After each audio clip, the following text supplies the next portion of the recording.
ಸ್ವಭಾವ ಅಲ್ಲದ ವಿಷಯಗಳ ಕಡೆ ಹರಿದು ಹೋಗುವಂಥದ್ದು ಮನಸ್ಸಿನ ಸಹಜ ಸ್ವಭಾವ. ಯಾವುದು ಬೇಡಾಗೈತಿ, ಯಾವುದು ಅಲ್ಲದೈತಿ, ಯಾವುದು ಕೆಟ್ಟದ್ದೈತಿ ಅದರ ಕಡೆ ಹರಿದು ಹೋಗುವಂಥದ್ದೇ ಈ ಮನಸ್ಸಿನ ಸಹಜ ಸ್ವಭಾವ. ಅದನ್ನು ಒಂದಿಷ್ಟು ಭಗವಂತನ ಕಡೆ, ದೇವರ ಕಡೆ ಒಂದು ಜಗಿಕೊಂಡು ಹೋಗುವಂತಹ ಒಂದೇನು ಕ್ರಿಯೆ ಐತಲ್ಲ ಅದಕ್ಕೆ ಧ್ಯಾನ ಧ್ಯಾನ ಧ್ಯಾನ ಅಂತ ನಮ್ಮ ಹಿರಿಯರೆಲ್ಲ ಹೆಸರನ್ನ ಕೊಟ್ಟರು. ಏನೇ ಹೆಸರು ಕೊಳ್ಳಿ, ಮಾಡುವಂಥ ಕ್ರಿಯೆ ಮಾತ್ರ ಒಂದೇ. ನೀವು ಯಾವುದೇ ಕ್ರಿಯೆ, ದೇವನೊಬ್ಬ ನಾಮ ಹಲ್ಲುವಂತ ಯಾವ ರೀತಿಯಾಗಿ ಎಲ್ಲ ಮಹಾತ್ಮರು ಹೇಳ್ತಾ ಬಂದ್ರು, ಕ್ರಿಯೆಗಳ ಭಿನ್ನವಿರಬಹುದು ಹೊರತು, ನೀವು ಶ್ರೀಧರಗಡ್ಡೆಗೆ ಬರಬೇಕಾದ್ರೆ ಅಥವಾ ಬಳ್ಳಾರಿಗೆ ಹೋಗ್ಬೇಕಾದ್ರೆ ಒಬ್ಬ ನೇರವಾಗಿ ಹಿಂಗೆ ಹೋಗ್ತಾನೆ, ಒಬ್ಬ ಸಿರುಗುಪ್ಪ ರೋಡಿಂದ ಹೋಗ್ತಾನೆ, ಒಬ್ಬವ ಕಪ್ಪಗಲ್ ಸಿರುವ ರೋಡಿಂದ ಹೋಗ್ತಾನೆ. ಹೋಗೋದು ಮಾತ್ರ ಬಳ್ಳಾರಿಗೆ. ನೂರಾರು ದಾರಿಗಳ ಮುಖಾಂತರವಾಗಿ ಯಾವ ರೀತಿಯಾಗಿ ಹೋಗ್ತಾ ಇದ್ದೀವಿ ನಾವೆಲ್ಲ. ಅದೇ ರೀತಿಯಾಗಿ ಮಾಡುವಂಥ ಬಸವಣ್ಣರಾಗಿರ್ಬೋದು, ನಮ್ಮ ಪತ್ರಿಜಿ ಗುರುಗಳಾಗಿರ್ಬೋದು, ಯಾರೇ ಒಂದು ಧಾರ್ಮಿಕ ಮಹಾಪುರುಷರನ್ನು ತೆಗೆದುಕೊಳ್ರಿ, ಅವ್ರು ಮುಟ್ಟುವಂತ ಸ್ಥಿತಿ ಮಾತ್ರ ಒಂದೇ, ಭಗವಂತ. ಮಾರ್ಗಗಳು ಭಿನ್ನವಾಗಿರ್ಬೋದು, ಆದರೆ ಮುಟ್ಟುವಂಥ ಸ್ಥಾನ ಮಾತ್ರ ಒಂದೇ. ಅದಕ್ಕೆ ನಾವೆಲ್ಲ ಈ ಒಂದು ಪ್ರತಿ ಕ್ಷಣವು ಭಗವಂತನ ಸ್ಮರಣೆ ಮಾಡಬೇಕು. ಯಾಕ ನಮಗ ಹುಟ್ಟಿ ಇಷ್ಟೆಲ್ಲ ಒಂದು ಮಾನವ ಜನ್ಮದಲ್ಲಿ ಹುಟ್ಟಿ ಬಂದಿವಿ ಅಂದಮೇಲೆ ಈ ಒಂದು ಸಹಜವಾಗಿ ಮಾನವ ಜನ್ಮ ಸಿಗಬೇಕಾದ್ರೆ ಜಂತು ನರಜನ್ಮ ದುರ್ಲಭ ಅಂತ ಹೇಳ್ತಾರೆ. ಈ ಮನುಷ್ಯ ಜನ್ಮ ಹುಟ್ಟಿ ಬರಬೇಕಾದ್ರೆ ನೂರಾರು ಸಾವಿರಾರು ವರ್ಷಗಳ ಪುಣ್ಯದ ಫಲ ಇದ್ದಾಗ ಮಾತ್ರ ಇಂತಹ ಒಂದು ಮನುಷ್ಯ ಜನ್ಮದಲ್ಲಿ, ಅದರಲ್ಲಿಯೂ ಸಹಿತ ಇಂತಹ ಧ್ಯಾನದಲ್ಲಿ ಹುಟ್ಟಿ ಬರ್ತೀವಿ ಅಂತಂದ್ರ, ಇಂತಹ ಧ್ಯಾನ ಯೋಗವನ್ನು ಪಡೆದುಕೊಳ್ತೀವಿ ಅಂತಂದ್ರ, ಅದಕ್ಕಿಂತಲೂ ಶ್ರೇಷ್ಠತ ಅಂತ ಪುಣ್ಯ ಇದ್ದಾಗ ಮಾತ್ರ ಇಂತಹ ಕಾರ್ಯಗಳಲ್ಲಿ ಭಾಗಿಯಾಗಲು ಸಾಧ್ಯ ಅನ್ನುವಂಥದ್ದನ್ನು ನಾವೆಲ್ಲ ಸ್ಪಷ್ಟವಾಗಿ ಈ ಸಂದರ್ಭದಲ್ಲಿ ಸ್ಮರಣೆಯನ್ನ ಮಾಡಿಕೊಳ್ಬೇಕು. ಅದಕ್ಕೆ ಪ್ರತಿಯೊಬ್ಬರು ಒಂದಿಷ್ಟು, ಈಗ ನಾವೇನ್ ಮಾಡಿಬಿಟ್ಟಿವಿ, ನಮಗೆ ಯಾವ ಪೂಜೆ ಬೇಡ, ಪುನಸ್ಕಾರ ಬೇಡ, ಧ್ಯಾನ ಬೇಡ, ಯೋಗ ಬೇಡ, ಯಾವ ಬೇಡ ಆಗ್ಯಾವ ನಮಗ. ಯಾಕ ನಮಗ್ ಬರೇ ದುಡ್ಡು ಬೇಕಾಗೈತಿ. ಈಗಿನ ಸಂದರ್ಭದ ಮನುಷ್ಯನಿಗೆ ಈ ದುಡ್ಡನ್ನು ದೇವ್ ಬೆನ್ ಹತ್ತಿ ಬಿಟ್ಟೈತಿ. ಪ್ರತಿಯೊಬ್ಬರು ಹಣ ಅಂದ್ರೆ ಹೆಣ ಸಹಿತ ಬಾಯಿ ತೆಗಿತೈತೆ ಅನ್ನುವಂಗ ಆಗೈತಿ ಈಗ. ಅದಕ್ಕ ನಾವು ಹಣ ಇದ್ದವರೆಲ್ಲ ಸುಖವಂತರಾಗಿದಾರ ಅಂತ ನೀವ್ಯಾರು ತಿಳ್ಕೊಳ್ಕೋಬೇಡ್ರಿ. ರಾತ್ರಿ ನಿದ್ದೆ ಎತ್ತೋದಿಲ್ಲ ಅವರಿಗೆ. ರಾತ್ರಿ ಬೆಳತನ ದುಡ್ದು ಬಂದಿರ್ತಾರ, 12 ಗಂಟೆ ಆಗಿರ್ತೈತಿ, ಗೇಟ್ ಹಾಕ್ತಿರ್ತಾರ, ಹಾಕಿ ನೀನು ಕಣ್ಮುಚ್ಬೇಕು, ಏನೋ ಸಪ್ಲಾಗುತ್ತಾ, ಏನೋ ಸಪ್ಲಾಗುತ್ತದೆ, ಬ್ಯಾಟಿಟ್ಕೊಂಡು ಹೊರಗೆ ಬಂದಿರ್ತಾರೆ. ನಿದ್ದೆ ಎತ್ತೋದಿಲ್ಲ ಅವ್ರಿಗೆ, ದುಡ್ಡು ಇದ್ದವ್ರಿಗೆಲ್ಲ ಸರಿಯಾಗಿ. ಅದಕ್ಕೆ ಹಂಗಂತೇಳಿ ದುಡ್ಡು ಗಳಿಸಬಾರ್ದು ಏನ್ರಿ ಅಂತಲ್ಲ, ದುಡ್ಡು ಗಳಿಸ್ಬೇಕು. ಆದ್ರೆ ಎಷ್ಟು ಇರ್ಬೇಕು, ಮನಸ್ಸಿಗೆ ನೆಮ್ಮದಿ ಇರುವಷ್ಟು ದುಡ್ಡು ಗಳಿಸ್ಬೇಕು. ರಾತ್ರಿ ನಿದ್ದೆ ಕಷ್ಟಪಟ್ಟು ನಾವು ಅದನ್ನ ಕಾಯ್ಕೊಂತ ಕುಂತು ಆರೋಗ್ಯ ಕೆಡಿಸ್ಕೊಂಡು ಅಷ್ಟು ಬೇಕಾಗಿಲ್ಲ. ಎಷ್ಟು ಗಳಿಸ್ಬೇಕು, ನಮ್ಮ ಜೀವನಕ್ಕೆ ಎಷ್ಟು ಬೇಕು ಅಷ್ಟು ಗಳಿಸುವಂತಹ ಪ್ರಯತ್ನವನ್ನು ಮಾಡ್ಬೇಕು ನಾವೆಲ್ಲ. ಅದಕ್ಕಾಗಿ ಒಂದಿಷ್ಟು ಸುಖ, ಶಾಂತಿ, ನೆಮ್ಮದಿ ಅನ್ನೋದು ನಮಗೆ ಬೇಕಾಗಿದ್ರೆ ಈ ಧ್ಯಾನಕ್ಕೆ ಒಳಗಾಗಬೇಕು. ಅದಕ್ಕೆ ನಾವೆಲ್ಲ ಈ ಸಪ್ತಾಹ, ಬಸವ ಸಪ್ತಾಹ ಅಂತ ಏನು ಹೇಳ್ತಾ ಬಂದ್ರು, ಈ ಬಸವ ಸಪ್ತಾಹ ಅಂದ್ರೆ ಬೇರೆ ಏನೂ ಅಲ್ಲ. ಅಲ್ಲಿ ತಿಳಿಸುವಂತ ಕ್ರಿಯೆಗಳು ಹೆಸರು ಬೇರೆ ಇರ್ಬೋದು. ಬಸವಣ್ಣರ ವಚನಗಳು, ಅವು ವಚನಗಳಂದ್ರೆ ಏನು, ಅನುಭವ ಮಂಟಪ ಅಂದ್ರೆ ಏನು, ನಮ್ಮೆಲ್ಲರ ಅಂತರಂಗವನ್ನ ಪ್ರಯೋಗಕ್ಕೆ ಒಳಪಡಿಸುವಂತಹ ಪ್ರಯೋಗ ಶಾಲೆ ಅನುಭವ ಮಂಟಪ ಅಂತ. ಅನುಭವ ಮಂಟಪ ಬೇರೆ ಅಲ್ಲ, ಧ್ಯಾನ ಪಿರಾಮಿಡ್ ಕೇಂದ್ರ ಬೇರೆ ಅಲ್ಲ. ಮ್ಯಾಗ ಹೆಸರು ಬೇರೆ ಅಷ್ಟೇ. ಅಲ್ಲಿ ಅವರು ಅದನ್ನೇ ಮಾಡ್ತಿದ್ರು, ನಾವು ಇಲ್ಲಿ ಇದನ್ನೇ ಮಾಡಾಕೊಂತೀವಿ.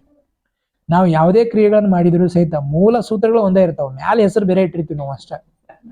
ನಾವು ಕನ್ನಡದಾಗ ನೀರು ಅಂತ ಕರಿತೀವಿ, ಅವ್ರು ಹಿಂದಿದಾಗ ಪಾನಿ ಅಂತ ಕರೀತಾರೆ, ಇಂಗ್ಲೀಷ್ನಾಗ ವಾಟರ್ ಅಂತ ಕರೀತಾರೆ. ಆದ್ರೆ ಮೂಲ ಇರೋದು ಮಾತ್ರ ಒಂದೇ ಅನ್ನುವಂತಹ ಸತ್ಯವನ್ನು ನಾವು ಯಾವತ್ತು ಅರ್ಥ ಮಾಡ್ಕೊಳ್ತೀವಿ, ಅವತ್ತು ನಮ್ಮ ಮನಸ್ಸಿಗೆ ಒಂದಷ್ಟು ಶಾಂತಿ, ನೆಮ್ಮದಿಯನ್ನು ಸಿಗೋದಕ್ಕೆ ಸಾಧ್ಯ ಅನ್ನುವಂಥದ್ದನ್ನ.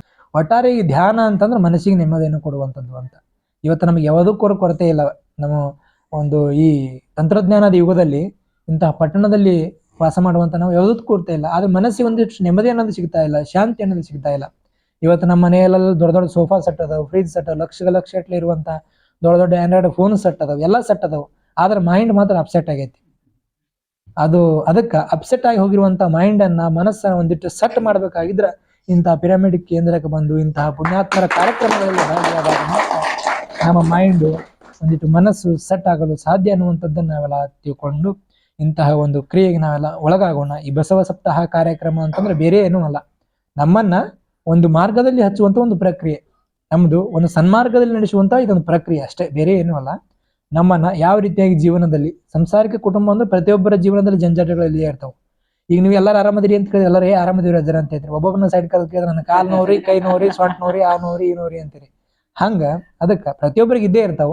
ಆದ್ರೆ ನಮ್ಮೆಲ್ಲ ನೋವುಗಳನ್ನು ಮರೆತು ಭಕ್ತಿಯಿಂದ ಕೂಡಿ ಭಜನೆಯನ್ನು ಮಾಡೋದು, ಭಗವಂತನ ನಾಮಸ್ಮರಣೆಯನ್ನು ಮಾಡೋದು, ಧ್ಯಾನವನ್ನು ಮಾಡೋದೇ ಈ ಒಂದು ಧ್ಯಾನ ಕೇಂದ್ರದ ಮೂಲ ಉದ್ದೇಶ ಅನ್ನುವಂಥದ್ದನ್ನು, ಒಂದಿಷ್ಟು ಮೈಲಿಗೆಯನ್ನು ಕಳೆದುಕೊಳ್ಳೋಣ, ನೆಮ್ಮದಿಯನ್ನು ಹೊಂದೋಣ ಅನ್ನುವಂಥದ್ದನ್ನ ಈ ಸಂದರ್ಭದಲ್ಲಿ ತಿಳಿಯಪಡಿಸ್ತಾ, ಬಸವಣ್ಣರು ಈ ಜಗತ್ತಿಗೆ ಕೊಟ್ಟಂತ 2 ಶ್ರೇಷ್ಠವಾದಂತಹ ಕೊಡುಗೆಗಳು ಅಂತಂದ್ರೆ ಕಾಯಕ ಮತ್ತು ದಾಸೋಹ ಅಂತ. ಈ ಒಂದು ಕಾರ್ಯಕ್ರಮಕ್ಕೆ ಚಾಲನೆ ಕೊಟ್ಟಿದ್ದಾರೆ ಸ್ವಾಮೀಜಿ ಅವರಿಗೆ ಒಂದ್ಸರಿ. ಇದು ನನ್ನ ಕನಸು.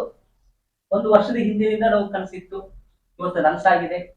ಈಗೊಂದು ಬಸವ ಸಪ್ತಾಹ ಕಾರ್ಯಕ್ರಮ ಈಗಾಗಲೇ ನಮ್ಮ ಬಳ್ಳಾರಿ ನಗರದಲ್ಲಿರ್ತಕ್ಕಂಥ 10 ಪಿರಮಿಡ್ ಸಂಸ್ಥೆಗಳಲ್ಲಿ ಪಿರಮಿಡ್ ಧ್ಯಾನ ಕೇಂದ್ರಗಳಲ್ಲಿ ಈ ಒಂದು 7 ದಿನದ ಕಾರ್ಯಕ್ರಮ ಮಾಡಿದೀವಿ ಸ್ವಾಮೀಜಿ. ಅದೇ ರೀತಿ ಇಲ್ಲಿ ಕೂಡ ಮಾಡ್ಬೇಕನ್ನುವಂತಹ ಒಂದು ಕನಸು ಇತ್ತು. ಆ ಒಂದು ಕಾರ್ಯಕ್ರಮಕ್ಕೆ ತಾವುಗಳೇ ಬಂದೇ ಈ ಒಂದು ದೀಪ ಪ್ರಜ್ವಲನೆ ಮಾಡಿ ಆ ಕಾರ್ಯಕ್ರಮ ಉದ್ಘಾಟನೆ ಮಾಡ್ಬೇಕನ್ನುವಂತಹ ಕನಸು ಕೂಡ ನಾನು ಖಂಡಿತ ಸ್ವಾಮೀಜಿ ಇವತ್ತು. ಸೊ ಮೈ ಡಿಯರ್ ಫ್ರೆಂಡ್ಸ್, ಬೇಸನ್ ಬಿಟ್ಕೊಳ್ಳಿ. ಲೋಕ ಕಲ್ಯಾಣಕ್ಕಾಗಿ ನಾವು ಏನಾದ್ರೂ ಕನಸು ಕಾಣ್ತೀವೋ, ಲೋಕ ಕಲ್ಯಾಣಕ್ಕಾಗಿ ಏನಾದ್ರೂ ನಾವು ಸಂಕಲ್ಪ ಮಾಡ್ತೀವೋ, ಅದು ಬಹುಬೇಗ ಈಡೇರುತ್ತೆ. ಅದಕ್ಕೆ ಉದಾಹರಣೆ ಈ ಒಂದು ಕಾರ್ಯಕ್ರಮ. ನಾನು ಅವತ್ತು ಅನ್ಕೊಂಡಿದ್ದೆ, ಇಲ್ಲಿ 7 ದಿನಗಳ ಕಾಲ ಬಸವ ಸಪ್ತಾಹ ಮಾಡ್ಬೇಕು, ಆ ಕಾರ್ಯಕ್ರಮಕ್ಕೆ ಸ್ವಾಮೀಜಿ ಅವರು ಬಂದು ದೀಪ ಬೆಳಗಿಸೋ ಮುಖಾಂತರ ಪ್ರಾರಂಭ ಮಾಡ್ಬೇಕಂತ ಅನ್ಕೊಂಡಿದ್ರೆ, ಅದೇ ರೀತಿ ಇವತ್ತು ನಡೆದಿದೆ. ಹಾಗಾಗಿ ನಾವೆಲ್ಲರೂ ಸಂಕಲ್ಪ ಮಾಡ್ಕೋಬೇಕು, ಕನಸನ್ನ ಕಾಣ್ಬೇಕು, ಅಥವಾ ನಾವು ಊಹೆ ಮಾಡ್ಕೋಬೇಕು, ಕಲ್ಪನೆ ಮಾಡ್ಕೋಬೇಕು ಅಂತ ಹೇಳ್ತಾರೆ. ಪವರ್ ಆಫ್ ವಿಜುವಲೈಸೇಷನ್ ಅಂತ ಹೇಳ್ತಾರೆ ಇದನ್ನ. ಆದ್ರೆ ಸಂಕಲ್ಪ ಶಕ್ತಿಗೆ ನಮ್ಮ ಕಲ್ಪನಾ ಶಕ್ತಿ ಒಂದಾದ್ರೆ ನಾವು ಈ ಭೂಮಂಡಲದಲ್ಲಿ ಏನಾದ್ರೂ ಸಾಧ್ಯ ಮಾಡ್ತೀವಿ.